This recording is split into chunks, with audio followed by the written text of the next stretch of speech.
possible to make $30,000 a month with a digital product shop on Etsy in 2023. I wanted to make this video as inspiration to all of you and showcase a few shops along with my own that are doing just this, and hopefully a few tips and tricks that we're all implementing that you can incorporate into your own stores and hopefully see similar types of results. Hi, I'm Bailey. I'm the owner of Bailey Design Co., one of the largest digital product shops on Etsy, and I'm here to help you start and grow your own successful shops on Etsy. The first store that I wanted to look at is called Heather Roberts Art. It is a SVG shop, though she does sell a few other items such as clip art and sublimation tumbler wraps, but it's mainly SVG files that are designed for the Cricut or the Silhouette software and used to cut vinyl. So the first thing I wanted to point out is that she has had over 806,000 sales and has about 4,000 listings and averages about $58,000 a month.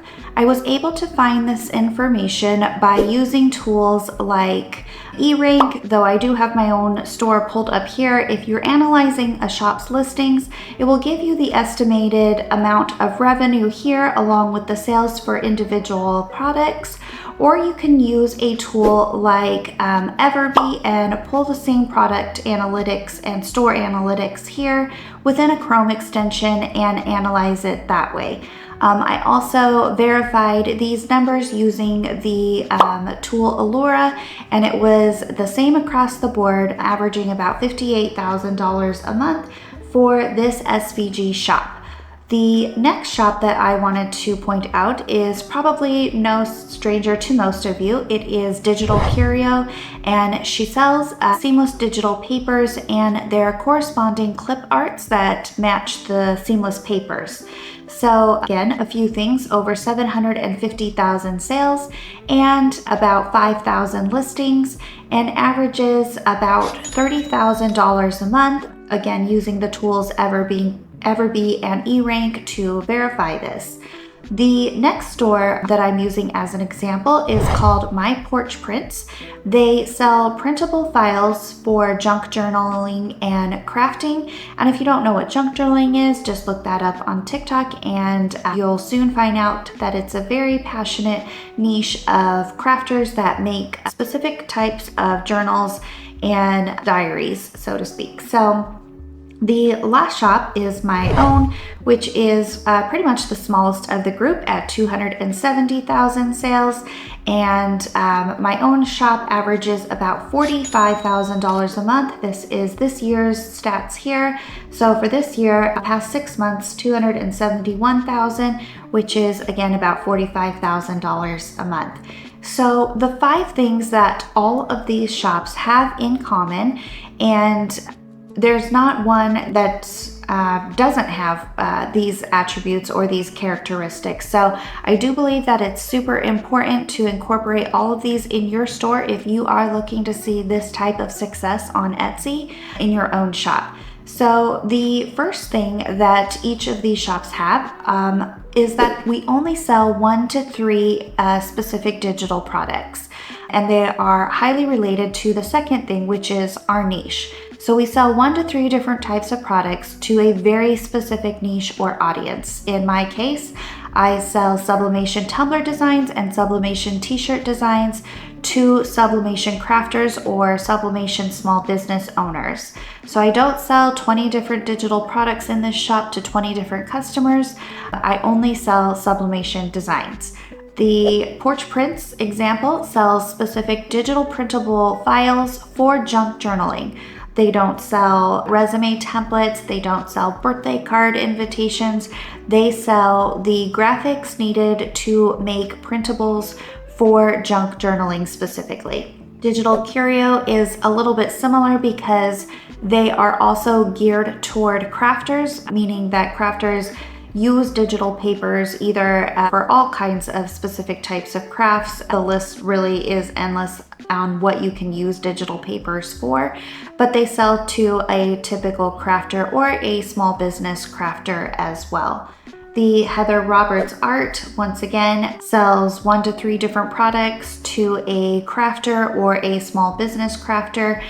And again, doesn't branch out much beyond what a crafter would need in whether they're doing it for personal or they are doing it as a small business and need SVG files or clip art elements.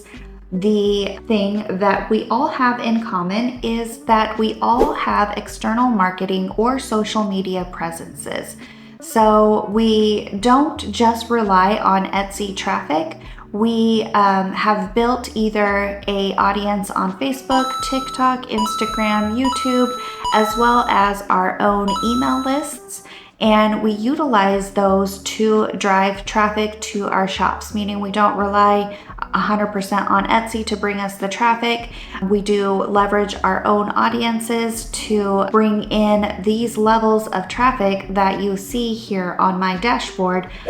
You don't get these types of numbers without pulling in some type of external traffic and relying on Etsy alone. So the next thing that everyone has in common is that we all have built a brand or presence off of Etsy, which kind of relates to the social media presence and marketing efforts. We all have external websites where we sell either our graphics individually, or in my case, I have a membership, like a subscription model, where they can purchase a monthly membership and access all of my designs for one cost instead of buying all of these individually. So it saves a lot of money for them and then creates reoccurring for me as well. But I do know that each of these either sell on their own website or they sell on multiple marketplaces like Creative Fabrica or Creative Market and designbundles.net. The other thing that we all have in common, and this is what you'll see this in design-based products or category niches on Etsy, is that we all have thousands of listings on our shop. So I recently actually went and deactivated about 600 listings. So I would have had about over 4,000 on Etsy, but I went through and cleaned house and deactivated everything that wasn't performing right. So right now I'm sitting at about 3,400 listings. My Porch Prints is the smallest out of all of us, with only 837, but still hundreds and hundreds of listings that they have on their shop. The Digital Curio has over 5,000 listings, and Heather Roberts Art has about 4,100. This is simply because, as it applies to all types of e-commerce, 80% of your products or listings will never sell and only 20% do. Therefore, we have an extremely high number of listings to kind of find out what is selling and what isn't, because it literally will take that many until you find the ones that actually are your key high performers, or kind of like the money makers of the shops. So hopefully that made sense. If you can just narrow it down to 1 to 3 digital products, know your niche and your audience, create a lot of listings if you're in a design space, and really branch out and grow your brand off of Etsy, as well as incorporate some external marketing. This is where you're really going to find a more sustainable type of income. It will be long-term versus just throwing up a few random digital products on Etsy and expecting to see these types of results. If anyone has any questions, please be sure to let me know in the comments, and thanks for watching.